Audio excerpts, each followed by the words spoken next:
ठीक है, चलो आज से क्लास को स्टार्ट करते हैं।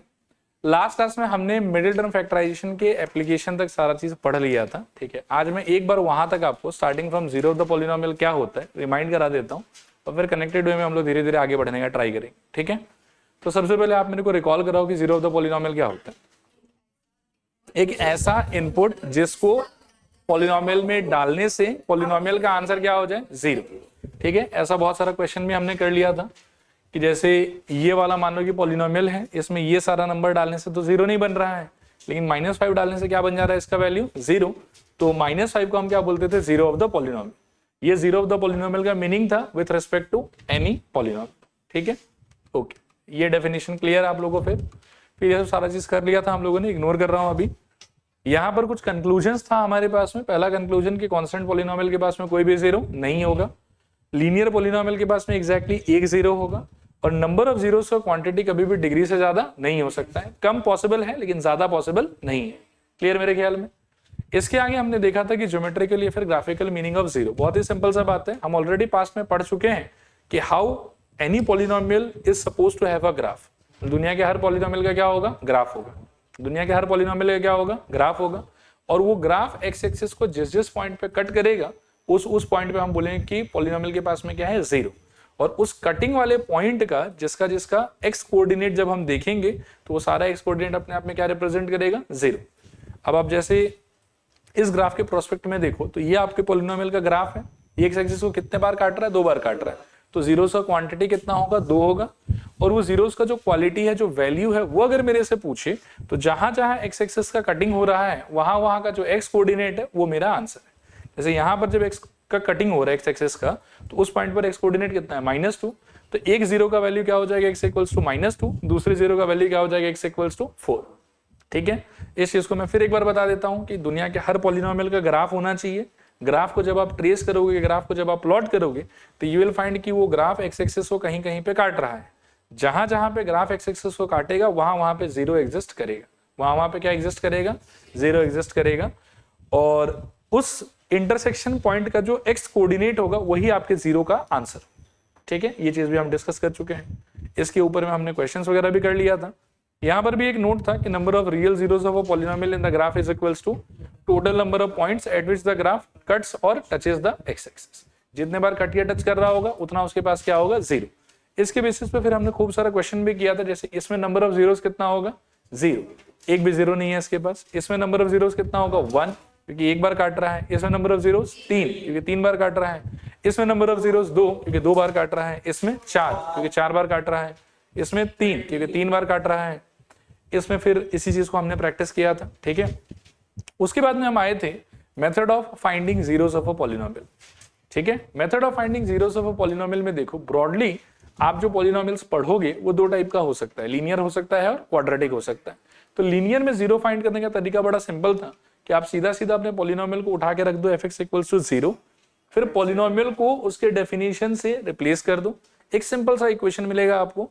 उस सिंपल से इक्वेशन को आप सॉल्व करो, x का कुछ ना कुछ आंसर आएगा, और x का जो भी आंसर आपके पास में आता है वो आंसर ही आपके पॉलिनोमियल का जीरो है। ठीक है, जैसे इसका आंसर कितना आया था, -5/7। तो इस पॉलिनोमियल का जीरो क्या होगा, -5/7। इस पॉलिनोमियल का जीरो क्या होगा, -12। इस पॉलिनोमियल का जीरो क्या होगा, -12। क्लियर मेरे ख्याल में, ओके। इसके बाद में मतलब ये तो था कौन से पॉलिनोमियल के कॉन्टेक्स्ट में, लीनियर पॉलिनोमियल के कॉन्टेक्स्ट में। फिर हमको नेक्स्ट पढ़ना किसको है, नेक्स्ट हमको पढ़ना है क्वाड्रेटिक पॉलिनोमियल को। किसको पढ़ना है बताओ, क्वाड्रेटिक पॉलिनोमियल को। तो क्वाड्रेटिक पॉलिनोमियल का लास्ट क्लास हमने एक चार्ट बनाया था कि कौन से टाइप का पॉलिनोमियल रहेगा तो हम कौन सा मेथड डिप्लॉय करेंगे उसके जीरोस को फाइंड करने के लिए। तो क्वाड्रेटिक पॉलिनोमियल ओवरऑल इस 4 टाइप का हो सकता है हमारे लिए। पहला कि क्वाड्रेटिक भी होगा और ट्राइनोमियल भी होगा। दूसरा क्वाड्रेटिक होगा लेकिन बाइनोमियल होगा, और बाइनोमियल होने के लिए मान लो कि कांस्टेंट टर्म उसमें नहीं रहेगा। तीसरा कि क्वाड्रेटिक बाइनोमियल होगा लेकिन उसके अंदर में x वाला टर्म गायब रहेगा। और चौथा हो सकता है कि क्वाड्रेटिक मोनोमियल होगा, उसमें x वाला टर्म भी नहीं रहेगा और कांस्टेंट टर्म भी नहीं रहेगा। हर एक पॉलिनोमियल के अंदर में x² वाले टर्म को तो होना ही पड़ेगा, बिकॉज अगर x² ही नहीं हुआ तो क्वाड्रेटिक ही नहीं हो पाएगा। तो क्वाड्रेटिक पॉलिनोमियल का खुद का चेहरा इस 4 टाइप का हो सकता है। अगर इस टाइप का चेहरा हुआ तो जीरोस फाइंड करने का जो तरीका हम लगाएंगे उसका नाम क्या होगा, मिडिल टर्म फैक्टराइजेशन। अगर इस टाइप का चेहरा हुआ जिसमें कांस्टेंट टर्म नहीं है, बस एक्स स्क्वायर का टर्म है और एक्स का टर्म है, इसका जीरोस फाइंड करने का तरीका क्या होगा? By taking common. और अगर सपोज करो कि एक्स स्क्वायर है, कांस्टेंट है, एक्स वाला टर्म नहीं है, तो इसको सॉल्व करने का तरीका क्या होगा? Solve it directly.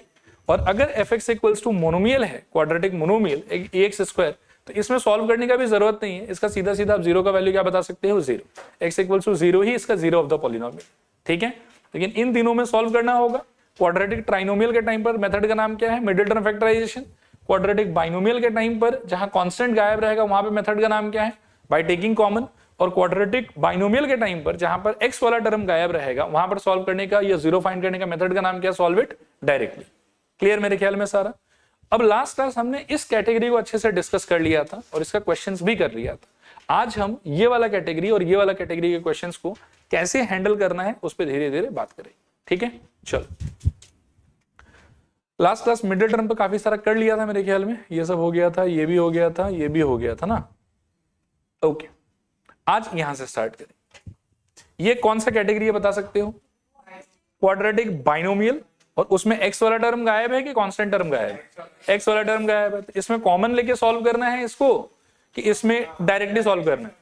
कॉमन लेके सॉल्व। देखो चार्ट को, देखो ध्यान से, थोड़ा सा समझना पड़ेगा हम लोग को। देखो टेकिंग कॉमन कब? जब एक्स स्क्वायर और एक्स दोनों रहेगा। और डायरेक्टली सॉल्विंग कब? जब एक्स गायब होगा। तो अभी वाले क्वेश्चन में एक्स गायब है कि एक्स गायब नहीं है? एक्स तो गायब है, तो इसको सॉल्व डायरेक्टली करेंगे कि कॉमन लेके सॉल्व करेंगे? डायरेक्टली। लिखो,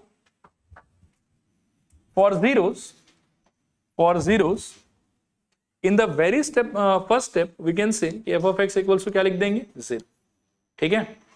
This implies fx का डेफिनेशन क्या है? 6x square minus 3 is equals to 0. This implies 6x square equals to 3. और यहां से मेरे को मिलेगा x square is equals to 3/6, ठीक है। और यहां से एक्स स्क्वायर इक्वल टू कितना आ जाएगा? 1/2, ठीक है। इससे आगे जाने से पहले मैं एक छोटा सा चीज है वो आप लोगों के साथ में शेयर करना चाहता हूं। एक्स स्क्वायर इक्वल्स टू अगर 25 हो तो कैन यू टेल मी कि एक्स इक्वल्स टू क्या होना चाहिए?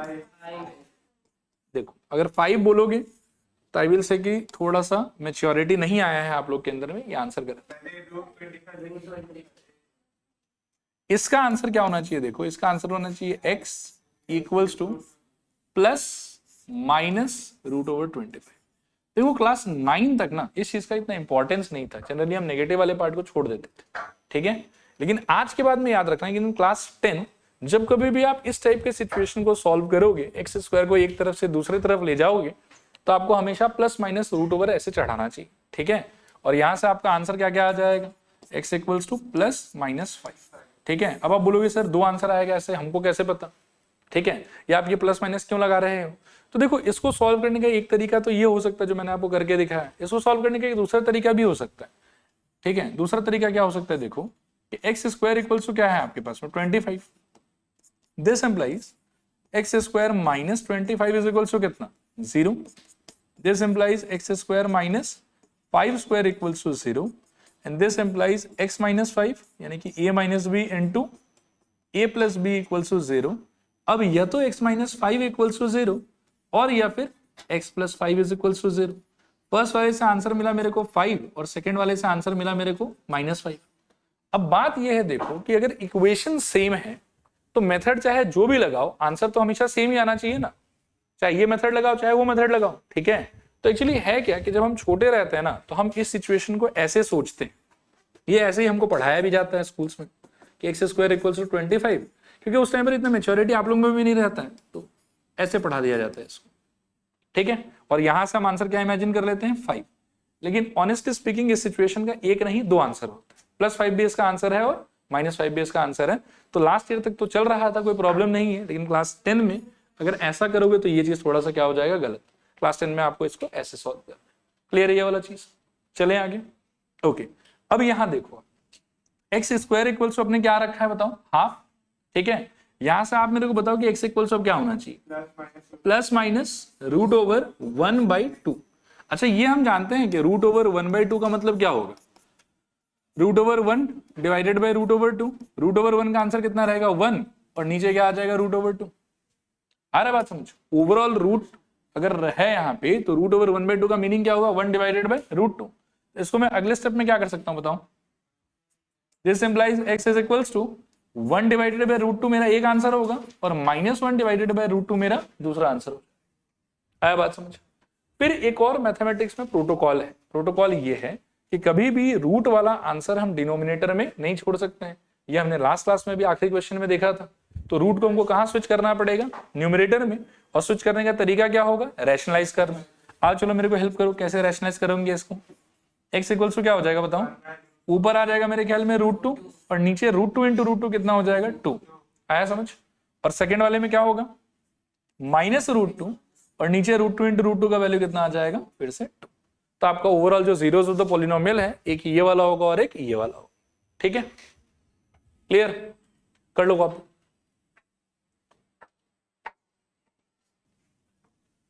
ओके, हो गया होगा मेरे ख्याल में। अभी देखो हमने क्या क्या डिस्कस कर लिया बताओ। क्वाड्रेटिक ट्राइनोमियल डिस्कस कर लिया, उसको कैसे करते थे, मिडिल टर्म फैक्टराइजेशन से। फिर हमने क्वाड्रेटिक बाइनोमियल डिस्कस किया, जिसमें कौन सा टर्म गायब था, x वाला टर्म गायब था और प्रेजेंट कौन था, x² वाला प्रेजेंट था और कांस्टेंट प्रेजेंट था। इसको सॉल्व कैसे करना है, मिडिल टर्म से कि डायरेक्टली, इसको डायरेक्टली सॉल्व करना है। फिर आता है अगला कैटेगरी ऐसा, ठीक है, जिसके अंदर में कांस्टेंट वाला टर्म गायब होगा। इसको सॉल्व करने का तरीका क्या था, डायरेक्टली कि कॉमन लेके। इसको सॉल्व करते थे कॉमन लेके। तो चलो लिखते हैं, इसका जीरोस फाइंड करने के लिए लिखो solution fx is equals to 0। This implies क्या होगा बताओ, 4x² plus 8x is equals to 0। क्या आप बता सकते हो कि इन दोनों में से कॉमन कितना आएगा या क्या क्या आएगा। देखो एक तो 4 कॉमन आ जाएगा और क्या कॉमन आ जाएगा, x कॉमन आ जाएगा। अंदर क्या बचेगा बताओ, x plus 2 is equals to कितना 0। आया समझ, पक्का, ओके। आगे बढ़ते हैं यहां से।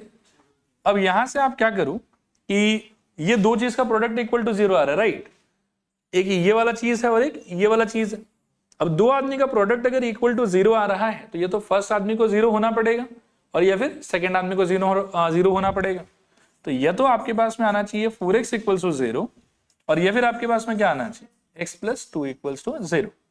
अब यहां से देखो x का वैल्यू कितना हो जाएगा 0 और यहां से x का वैल्यू कितना हो जाएगा -2। ठीक है, फर्स्ट वाले से x इक्वल्स टू 0 और सेकेंड वाले से x इक्वल्स टू -2। ठीक है, कर लो, कॉपी कर लो। यही आपका फाइनल आंसर है इसमें। चलो ध्यान से देखो, तो ये क्वेश्चन भी आई होप कि सबको समझ में आ गया होगा।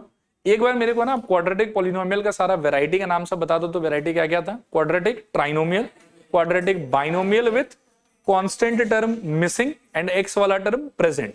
और फिर क्या था, क्वाड्रेटिक बाइनोमियल विथ x वाला term missing and constant term present. पहले वाले को क्वाड्रेटिक ट्राइनोमियल को कैसे सॉल्व करते थे, मिडिल टर्म फैक्टराइजेशन से। Quadratic binomial with constant term missing को कैसे सॉल्व करते थे, कॉमन लेके। ठीक है, और quadratic binomial with linear term missing यानी कि x वाला टर्म मिसिंग को कैसे करते थे, डायरेक्टली। अब इसमें बस एक चीज मैं आपको और रिमाइंड कर देता हूं, ऐसा सारा ऑलमोस्ट सेम ही है बट फिर भी एक चीज और सुन लो कि जब कभी भी आप क्वाड्रेटिक ट्राइनोमियल से डील कर रहे हो ना, तो आपका पहला जॉब होगा कि मिडिल टर्म फैक्टराइजेशन लगा के उसको अच्छे से फैक्टराइज कर लो। जब फैक्टराइजेशन आपका कंप्लीट हो जाएगा, जैसे यहाँ फैक्टराइजेशन कंप्लीट हो गया आपका, उसके बाद में आप लिखोगे fx इक्वल्स टू 0 और fx का जो ये फैक्टराइज किया हुआ जो फॉर्मेट होगा आपका, जैसे यहाँ पे लिखा हुआ है ये है फैक्टराइज किया हुआ फॉर्मेट, तो आप fx इक्वल्स टू 0 लिख के उसके जगह वो बिठा दोगे, फिर फर्दर सॉल्व कर लोगे। लेकिन बाकी दो में क्या होता है कि फैक्टराइज पहले अलग से नहीं करते हम लोग, हम डायरेक्टली fx इक्वल्स टू 0 से ही स्टार्ट करते हैं। ठीक है, ट्राइनोमियल अगर हुआ तो आप एक और क्वेश्चन देख लो, जैसे इसको देखो, ट्राइनोमियल था तो पहले मैंने फैक्टराइज कंप्लीट कर लिया अच्छे से। जब फैक्टराइजेशन खत्म हो गया मेरा, फिर मैंने बोला कि fx इक्वल्स टू 0 रखूंगा क्योंकि मुझे 0 ऑफ द पॉलिनोमियल चाहिए। और फिर जो fx का सिंपल वाला फॉर्मेट था फैक्टराइज किया हुआ, वो मैंने fx की जगह रिप्लेस कर दिया, यहां से सॉल्व करके मेरा आंसर आ गया। लेकिन अगर मैं बाइनोमियल से डील कर रहा हूं ना, कोई भी टाइप का, चाहे ये वाला टाइप हो चाहे ये वाला टाइप हो, इन दोनों क्वेश्चन में I will directly start by writing fx equals to 0 क्योंकि इसमें फैक्टराइज करने की तो कोई बात है नहीं, इसको तो डायरेक्टली ही सॉल्व करना है। और उसमें भी क्या है कि अगले ही स्टेप में जो है वो कॉमन आ जाएगा। तो इसीलिए इन दोनों में, किसमें क्वाड्रेटिक बाइनोमियल में in which constant term is missing and quadratic binomial in which the x वाला टर्म या लीनियर टर्म is missing, इन दोनों में you can directly start by writing what fx equals to 0। एक में डायरेक्टली सॉल्व करना है, एक में कॉमन लेके सॉल्व करना है। लेकिन क्वाड्रेटिक ट्राइनोमियल में कैसे काम करोगे, पहले मिडिल टर्म लगाओगे, फैक्टराइजेशन खत्म करोगे, उसके नीचे लिखोगे fx इक्वल्स टू 0 और वहां पे फिर fx का फैक्टराइज किया हुआ फॉर्मेट लिखो और अगले स्टेप में आपका जीरोस आ जाए। ठीक है मेरे ख्याल में। तो by this we end the topic of zeros of the polynomial या finding zeros of the polynomial. अब सारे पॉलिनोमियल का अलग अलग टाइप का जीरो कैसे ढूंढा जाता है वो मैंने आप लोगों को समझा दिया। ठीक है, क्लियर मेरे ख्याल में यहां तक। ओके, नेक्स्ट नया हेडिंग लिखो, analysis of quadratic polynomial. Analysis of quadratic polynomial. ठीक है, हो गया हेडिंग लिखना, एक बार चेक कर लो। हेडिंग है आप लोग का एनालिसिस ऑफ क्वाड्रेटिक पॉलिनोमियल। इसमें कुछ पॉइंट्स है, पहले आप लोग लिख लो फिर मैं एक्सप्लेन कर देता हूं एक एक करके। पहला पॉइंट लिखूं, जनरल फॉर्म, जनरल, ये बोर्ड पे भी लिखा हुआ है, general form of a quadratic polynomial, general form of a quadratic polynomial will be fx equals to ax square plus bx plus c, fx equals to ax square plus bx plus c। ठीक है, comma a not equal to 0, a का value 0 नहीं हो सकता इसमें। fx equals to ax square plus bx plus c, comma a not equal to 0। इसी point में लिखो, here coefficient of x square, coefficient of x square is called a, coefficient of x square is called a। उसके नीचे लिखो coefficient of x is called b और उसके नीचे लिखो कोफिशिएंट ऑफ, ये कोफिशिएंट नहीं, सिंपली ऐसे लिख दो, constant term is called c। Coefficient of x square is called a, coefficient of x is called b and the constant term is called c, and the constant term is called c, full stop। second point लिखो, it will have two zeros, it will have two zeros, it will have two zeros। next point लिखो, the zeros are found by, the zeros are found by middle term factorization, the zeros are found by middle term factorization and are represented by ये दो symbol हैं alpha beta, alpha beta. देखो इसको बनाने का तरीका क्या है, ऐसे स्टार्ट करना, घुमाना नीचे की तरफ, फिर ऐसे क्रॉस करके, और बीटा मतलब बी का ही थोड़ा सा पूंछ निकाल देना है। ऐसे बी हमारा ऐसा होता था, इसको लेकिन ऐसा नहीं बनाना है, थोड़ा ऊपर ही खत्म कर दो, ये बीटा हो जाएगा, चलेगा। ठीक है, एक अल्फा हो गया, दूसरा बीटा हो गया, नीचे आएगा, एक अल्फा हो गया और एक बीटा हो गया। ठीक है, अच्छा देखो 2 मिनट मेरे तरफ देखो और थोड़ा सुनना। ये जो मैंने आपको पढ़ा मतलब लिखाया है अभी, इसमें से कुछ भी मैंने नया नहीं लिखाया, आपको ऑलमोस्ट सारा चीज पहले से पता था। कोई भी क्वाड्रेटिक पॉलिनोमियल इन जनरल देखने में कैसा होगा, fx is equals to ax square plus bx plus c, जहां पर a का वैल्यू क्या नहीं हो सकता, 0 नहीं हो सकता, क्योंकि a अगर 0 हो गया तो ये वाला टर्म ही वैनिश हो जाएगा, ये क्वाड्रेटिक ही नहीं बचेगा। फिर मैंने आपको बोला कि x स्क्वायर के कोफिशिएंट को हम क्या बोलेंगे, बताओ, धमकी दे रहे हो क्या? एक्स स्क्वायर के कोफिशिएंट को क्या बोलेंगे, a, x के कोफिशिएंट को क्या बोलेंगे, b, और जो बिना x वाला टर्म होगा उसको क्या बोलेंगे, c। ये कांस्टेंट टर्म को क्या बोलेंगे हम लोग, c। जनरली इसको सॉल्व करने के बाद में हमारे पास में हमेशा कितना जीरो आएगा, 2 जीरो आएगा। ठीक है, इन दोनों जीरो को मोस्ट ऑफ द क्वेश्चंस हम ढूंढेंगे किससे, मिडिल टर्म फैक्टराइजेशन से। ठीक है, और सॉल्व करने के बाद में जो मेरे पास अलग अलग जीरोज आएगा उसमें से एक को हम रिप्रेजेंट करेंगे बाय द सिंबल अल्फा और दूसरे को हम रिप्रेजेंट करेंगे by the symbol beta. For example थोड़ा पीछे चलते हैं, मान लो कि आप इस क्वेश्चन को देखो, ये एक क्वाड्रेटिक पॉलिनोमियल था, जीरोस के लिए सॉल्व किया, सॉल्व करके आपके पास में आंसर क्या क्या आया, 0 आया और 2 आया। आप इस सिचुएशन में कह सकते हो ऐसा कि मेरे अल्फा का वैल्यू है 0 और मेरे बीटा का वैल्यू है -2। ठीक है, ऐसे बोल सकते हो। और एक प्रीवियस क्वेश्चन पे चलते हैं। मान लो कि आप इस वाले पे आ जाओ, तो इसमें मेरा 2 जीरोस आया था। क्या क्या आया था, √2 divided by 2 and -√2 divided by 2। तो इसको मैं कह सकता हूं कि भाई ये मेरा अल्फा है और ये ओवरऑल मेरा कौन है, ये मेरा बीटा है। और एक पिछले क्वेश्चन में चलो आप मान लो कि इसमें आ जाओ, इसमें सॉल्व कर करके मेरा 2 आंसर आया था। एक मेरा ये आंसर था और एक मेरा ये आंसर था। तो मैं इसको अल्फा कह लूंगा और मैं इसको बीटा कह लूंगा। और ऐसा कोई जरूरी चीज नहीं है कि आप इसी को अल्फा बोलो और उसी को बीटा बोलो, आप उसको अल्फा और इसको बीटा भी बोल सकते हो, इस बात से कोई फर्क नहीं पड़ता। ठीक है, सिंपल लॉजिक ये है कि क्वाड्रेटिक पॉलिनोमियल को सॉल्व करके ओवरऑल आपको 2 जीरो मिलेगा। उन दोनों जीरो में से एक आदमी को आपको अल्फा बोलना है और दूसरे आदमी को आपको क्या बोलना है, बीटा बोलना है। आया बात समझ? This was all about analysis of quadratic polynomial. पहला पॉइंट क्या था बताओ मेरे को, general form of the quadratic polynomial will be ax square plus bx plus c where a is not equal to 0। ये हो गया general form of quadratic polynomial. Second point क्या है, coefficient of x square will be called a, coefficient of x will be called b and the constant term will be called c। Next point क्या है, it will always have 2 zeros। Next point क्या है, the zeros will be represented by alpha and beta, alpha and beta। Clear मेरे ख्याल में? Okay. देखो जो questions आप लोग फेस करोगे ना, उसमें 2 जीरो कंपलसरी के आएगा ही आएगा। एटलीस्ट पॉलिनोमियल के चैप्टर में 1 जीरो आएगा तो हम रिपीटेड जीरोस मान के चलेंगे, नहीं फिर अल्फा बीटा का वैल्यू सेम सेम हो जाएगा। जो भी 1 जीरो हमारा आ रहा है ना, वो सेम ही जीरो अल्फा का भी होगा और वही बीटा का भी होगा। नहीं, अगर एक ही आया है और अल्फा का वैल्यू 1 आया है तो फिर बीटा को भी 1 ही मान लो, सेम रिपीटेड जीरोस हो जाएगा। वैसा क्वेश्चन आने तो मैं बता दूंगा वो सब चीज में। ठीक है, क्लियर मेरे ख्याल में यहां तक सब कुछ? ओके। नेक्स्ट हेडिंग लिखो आप लोग, relation between zeros and coefficients. Relation between zeros and coefficients. Relation between zeros and coefficients. ठीक है, relation between zeros and coefficients. चलो इस चीज को आराम से इत्मीनान से बोर्ड पर देखो। यही वो पार्ट है जिसका बेसब्री से आप लोगों को इंतजार था, alpha beta. Relation between zeros and coefficients, इसको बड़े आराम से प्यार से धीरे धीरे समझते हैं कि ये क्या होता है और फिर हम लिखना स्टार्ट करेंगे। जब तक मैं कहूं नहीं तब तक कुछ कॉपी मत कर।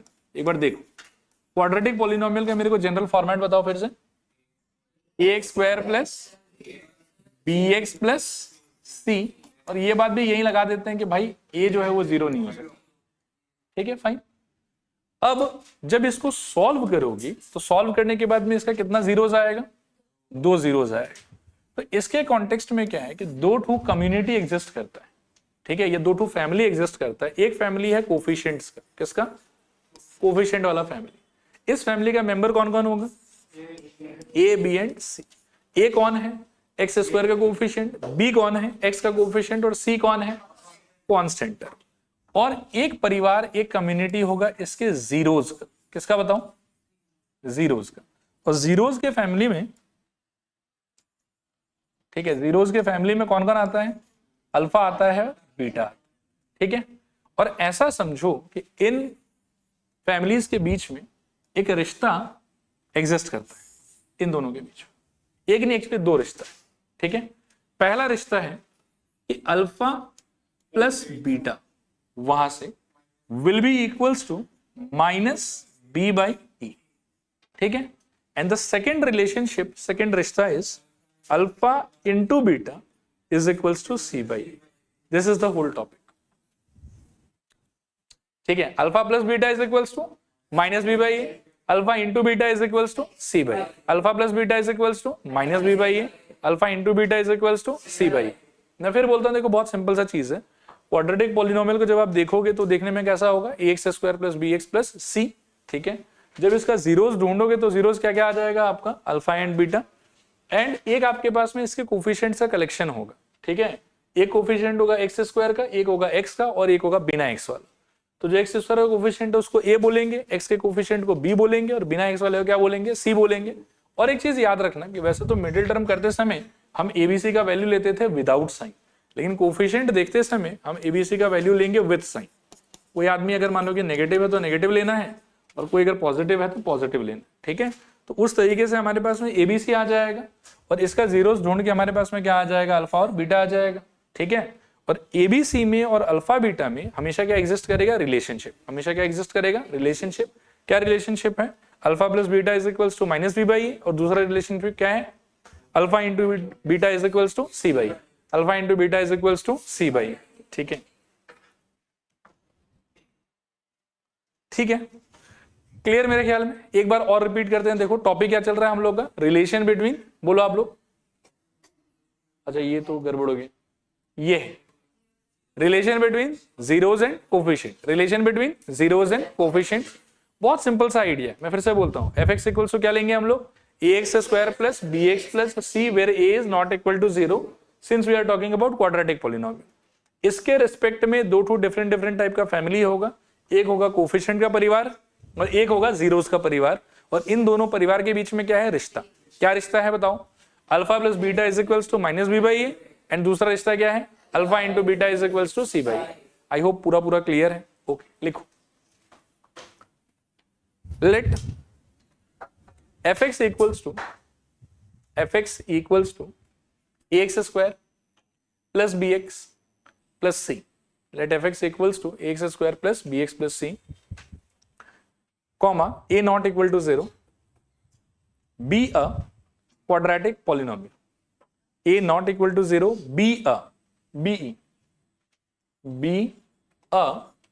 quadratic polynomial, be a quadratic polynomial, full stop.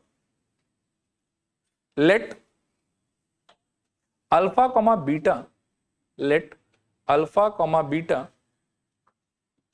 are the alpha comma beta are the zeros of the polynomial. Let alpha comma beta are the zeros of the polynomial. Then ऐसे लिखो, number 1 alpha plus beta is equals to minus b by e. Alpha plus beta is equals to minus b by e. And number 2 alpha into beta is equals to c by, alpha into beta is equals to c by e. ठीक है, clear मेरे ख्याल में सारा चीज। Alpha plus beta is equals to minus B by, alpha into beta is equals to C by. चलो अब कुछ क्वेश्चंस देखते हैं इसके ऊपर। पहला सवाल देखो,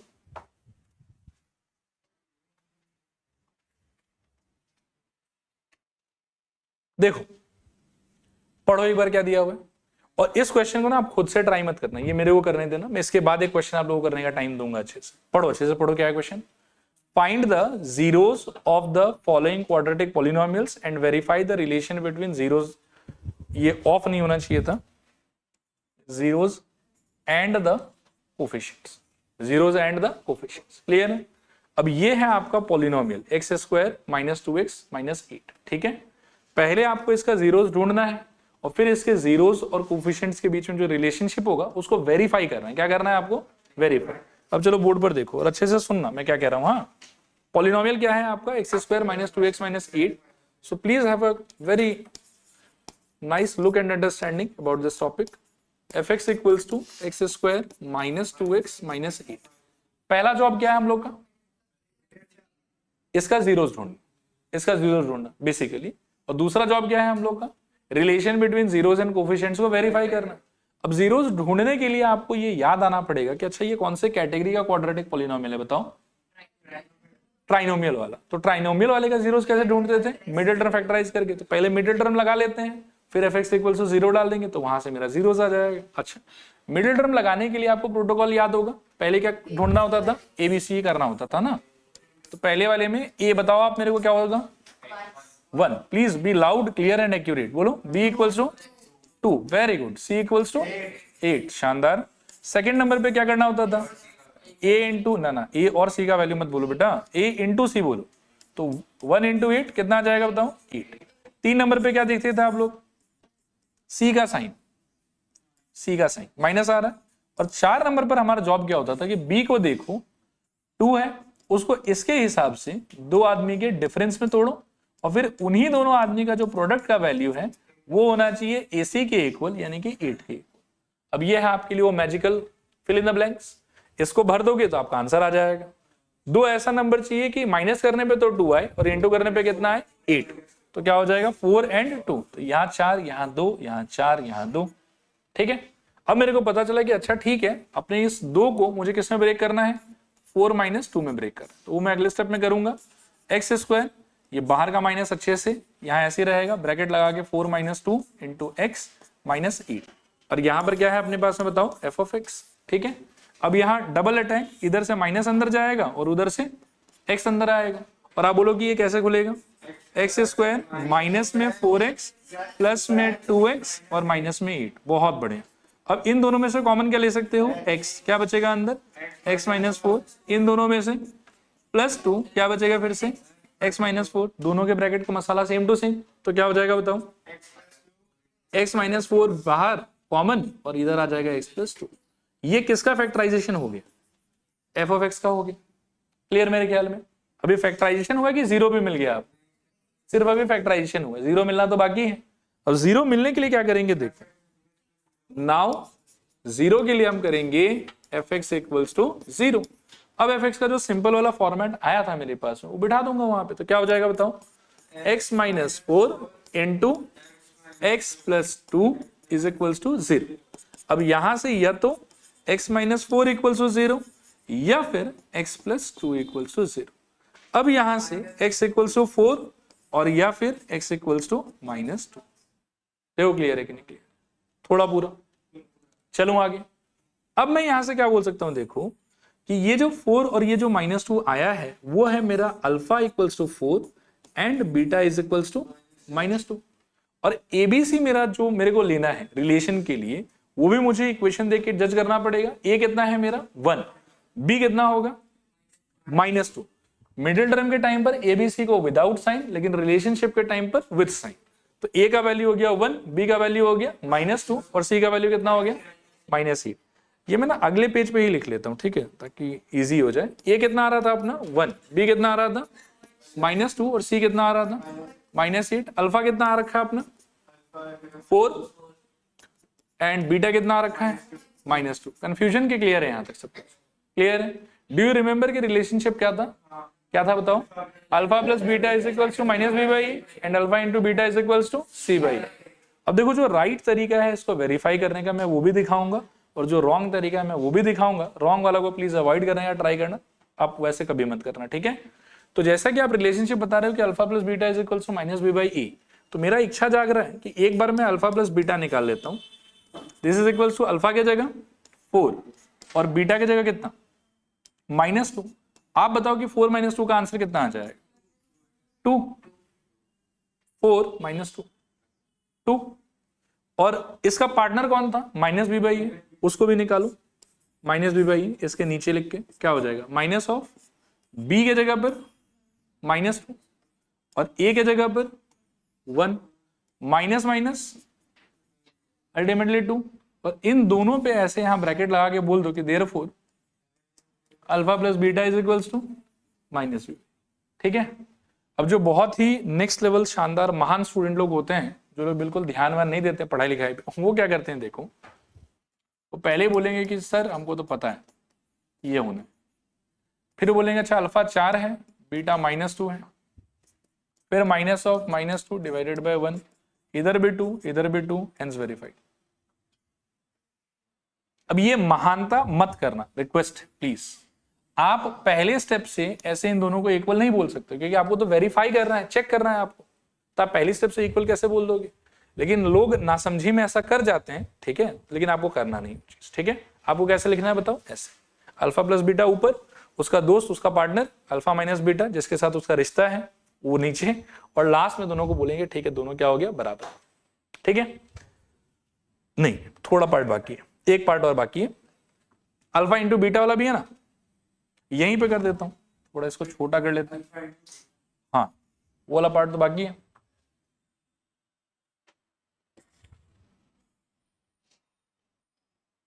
चलो बताओ तो मेरे को उस वाले पार्ट में क्या होगा, एक होना चाहिए अल्फा इंटू बीटा और दूसरा क्या होना चाहिए सी बाई ए। तो पहले अपन निकाल लेते हैं यार कि अल्फा इंटू बीटा क्या आएगा। अल्फा क्या है अपना 4, बीटा क्या है -2, तो 4 इंटू -2 कितना होगा -8, और सी बाई ए, सी क्या है आपका यहाँ पे और ए क्या है आपका, और ये भी कितना दे देगा। फिर इन दोनों को क्लब करके आप बोल सकते हो कि therefore I can see alpha into beta is equals to C by. ठीक है, ये वाला बचपना नहीं करना है। ठीक है, चलो कॉपी करो इसको।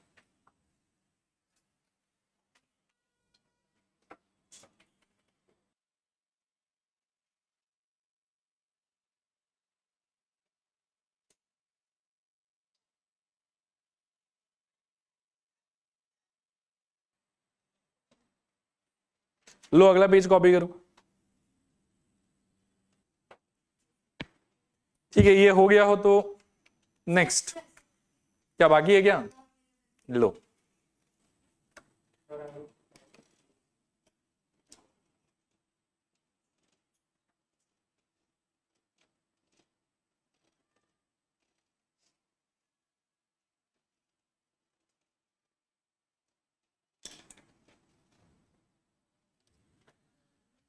चलो ठीक है। देखो अब ये क्वेश्चन मैं उम्मीद करता हूं कि आप लोगों को बहुत बहुत बहुत अच्छे से समझ में आया होगा। एक सवाल मैं दे रहा हूं, 2-3 मिनट का समय होगा आपके पास में, उसको कंप्लीट करने के लिए कोशिश करना है कि इसी फॉर्मेट में पूरा लिखो, फिर मैं उसके सोल्यूशन को करके दिखा दूं। ठीक है, इसको करो।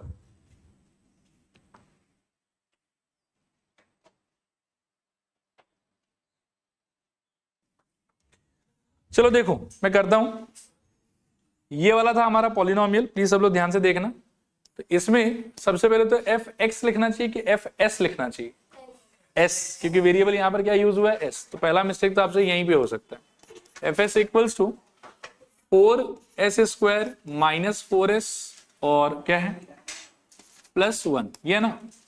अब आप देखो प्रोटोकॉल के हिसाब से ये कितना है हमारा मिडिल टर्म के लिए 4, बी है हमारा -4 और सी के सॉरी नॉट -4, बी है हमारा 4 और सी क्या है हमारा 1। अभी 2 नंबर पे हमको देखना होता था AC यानी कि 4 × 1।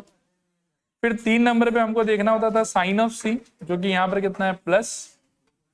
4 नंबर पे हमारा B 4 equals to something plus something such that उन्हीं दोनों का जो प्रोडक्ट है वो AC के इक्वल होना चाहिए यानी कि 4 के इक्वल होना चाहिए। तो आपका आंसर आएगा यहाँ पर 2 और 2। ठीक है, फिर यहां से आप क्या कर सकते हो, देखो 4s² माइनस यहाँ पे 2 + 2 s+1 खोलोगे तो 4s² minus 2s minus 2s +1 this is equals to, इनमें से कॉमन 2s अंदर बचेगा 2s - 1, यहां से कॉमन -1 बचेगा 2s - 1, दोनों में से ओवरऑल कॉमन 2s - 1 अंदर बचेगा आपके पास में 2s - 1। ठीक है मेरे ख्याल में। चलो देखो आगे, ये हो गया मेरे ख्याल में। इसके बाद में क्या होगा, देखो जीरोस फाइंड करने के लिए हमको क्या करना होता था, f of s equals to 0, this implies 2s - 1 into 2s - 1 is equals to 0, this implies s equals to पहले पार्ट से भी हाफ आएगा और सेकेंड पार्ट से भी कितना आएगा s equals to हाफ, और अल्फा का वैल्यू कितना हो गया आपका हाफ, बीटा का वैल्यू भी कितना हो गया हाफ, और ABC अगर सोचोगे तो 4 - 4 1, तो A हो गया आपका 4, B हो गया आपका -4 और C हो गया आपका 1। क्लियर मेरे ख्याल में। अब यहां से हमको 2 रिलेशनशिप वेरीफाई करना है। पहला अल्फा प्लस बीटा, तो ये हम करेंगे हाफ प्लस हाफ, ठीक है, which is equals to 1। Alpha half है बीटा हाफ है तो हाफ प्लस हाफ, ठीक है। और फिर इसका दोस्त इसका पार्टनर कौन था -b/e, वो करोगे तो क्या हो जाएगा माइनस ऑफ बी के जगह पर मेरे ख्याल में -4 और सी के जगह पर सॉरी ए के जगह पर मेरे ख्याल में 4, तो सॉल्व करके ये भी कितना आ जाएगा 1। और फिर यहां से क्लेम करेंगे कि अच्छा alpha plus beta equals to -b/e, ठीक है। और फिर नेक्स्ट है अल्फा इंटू बीटा, वो कितना हो जाएगा 1/2 into 1/2 which is equals to 1/4, और c/a which is equals to 1/4, और क्लब करके फिर बोलेंगे कि alpha into beta is equals to C, ठीक है। Hence relationship verified. क्लियर? कितने लोगों को एग्जैक्टली सेम टू सेम आया था? Very good. बाकी नेक्स्ट क्लास देखते हैं।